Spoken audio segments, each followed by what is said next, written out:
The Listening Tube presents Not the Headlines Extra.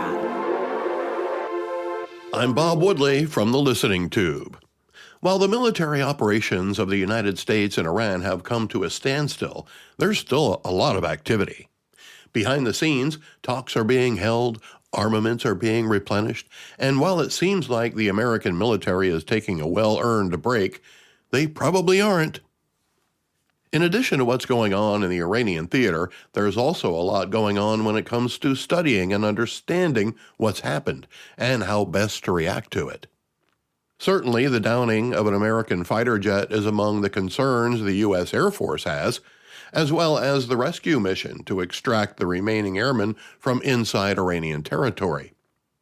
A rescue mission that was made more complicated by the leak to the press that there was an airman inside Iranian territory that needed to be rescued. President Trump made it clear in his address about the incident that the leak put many American lives at risk and called the leaker a sick person, adding that the journalist who published the information will go to jail if they don't reveal their source. As you might imagine, the response from the press was swift, calling the actions of the president an attempt to stifle the freedom of the press. I'll just point out right here that while we hear a lot about the freedom of the press, we rarely hear about the responsibility of the press. Well, that can't be right. While I don't exonerate the person who provided the leak, identified by BloombergLaw.com as a woman named Courtney Williams of North Carolina, she was probably badgered by a reporter who found her to be either vulnerable or willing. It takes two to tango, and we have yet to find out who the reporter was. That's demonstrative of the media protecting their own, even though the source was exposed. Not just exposed, but arrested. The Justice Department indicted her on charges of disclosing classified material. There's probably not much the government can do to the reporter now that the identity of the source has been revealed. The reporter can claim they were just doing their job.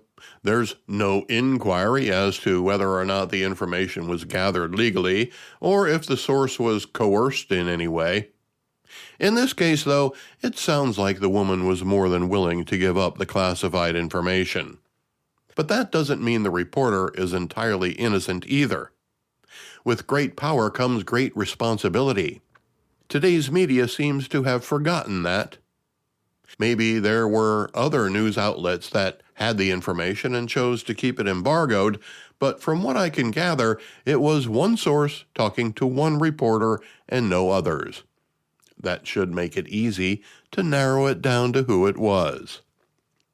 But the focus of the press isn't who betrayed the security of a downed airman inside enemy territory, drawing attention to an entire country of the fact that an American airman was loose in the country and there's a huge bounty on his head. The focus of the press is on the president's so-called threat to independent journalism and the First Amendment. Responsibility be damned. It's the job of the press to do the muckraking and reveal all to the world. That's just how it is today, thanks to the speed of the internet and the need for instant gratification. It's a brand new world, and we need to get used to it. Plus, the president has no right to stifle free speech, even if the government doesn't like it. And that's true. He doesn't have the right to limit the freedom of the press either. What's often overlooked is the fact that the president also has First Amendment rights, and he's free to say what he wants. If he calls out the press for soliciting classified information and then publishing that information, which in turn puts lives at risk, he has the right to do that.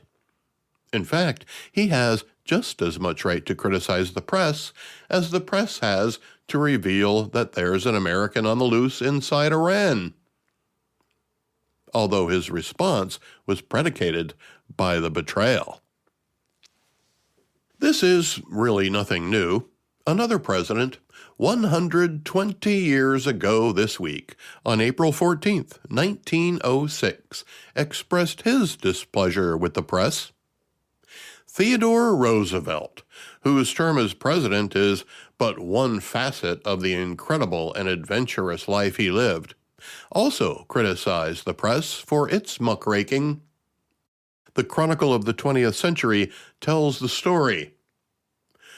President Roosevelt took to task today those crusading journalists who persist in what he called too much muckraking.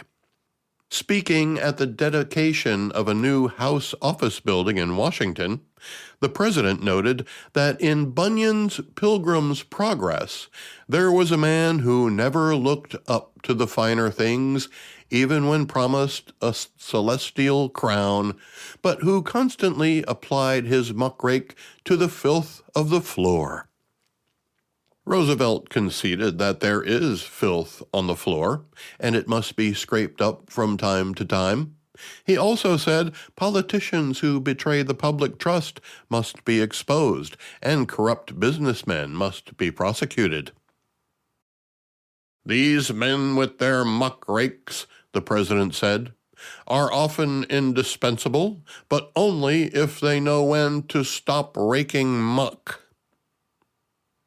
Had there been electronic amplification of sound at that time, President Teddy Roosevelt's comments could have resulted in what is today referred to as a mic drop.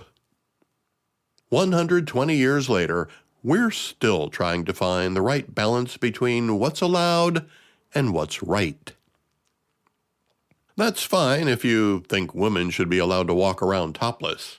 But when we're talking about the security of the country and the safety of our citizens and warriors, it's still best to err on the side of caution.